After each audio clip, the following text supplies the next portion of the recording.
this successful service learning project that was a wonderful collaboration between a faculty member, Eliza Robinson, and the REACH Art Studio and all the amazing students that are here.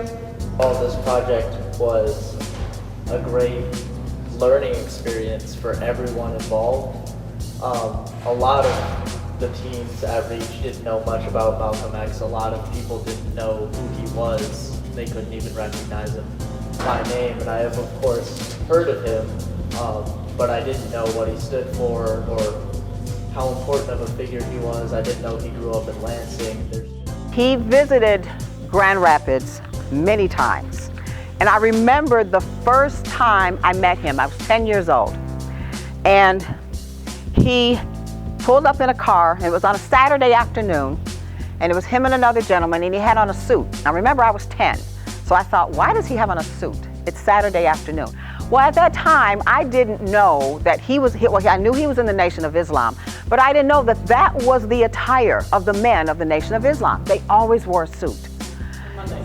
And so I've graded all of their reception papers on this project, and all of them, there's not one exception, they all said how surprised they were how much this project impacted their lives. Is that the REACH students each made one or more tiles, and each one of them is a symbol of something we learned and something that we kind of all came together on for a concept was his glasses. One lens of his glasses is normal and you can see the eye, and the other lens is mirrored to show both his reflection on things that he'd done and in the past that may not have been the greatest thing, as well as so that you can see yourself in his eyes. One time he had come back from Africa, and he had these pictures. He had a projector with some slides, and he showed us a lot of pictures of Africa. He said, I want to show you the true Africa. And because at this point we had only seen Africa in Tarzan movies, he wanted to show us that Africa was a city, had tall buildings just like we have here. He also wanted to show us that African people were educated, that they had businesses, they had communities, they had families.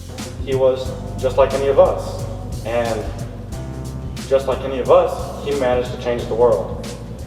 And so with this, I'm like, I have the ability to change the world now. And February 21st, 1965, he was standing in the Audubon Ballroom getting ready to address a group of people, and he was assassinated. He was 39 years old. On the stage was his pregnant wife and his 4 daughters. There was a poem that I memorized that year. I don't know the author of the poem, but it struck me. It put something in me that I just had to learn it. And here I am years later and I still know it. The title was Malcolm X, El Haj Malik El Shabazz. You opened our eyes. You taught us to see the beauty of blackness and black unity. There was so much to do in so little time, shot in cold blood while still in your prime. Slandered and cursed, yet so few understood that you were our symbol of black manhood.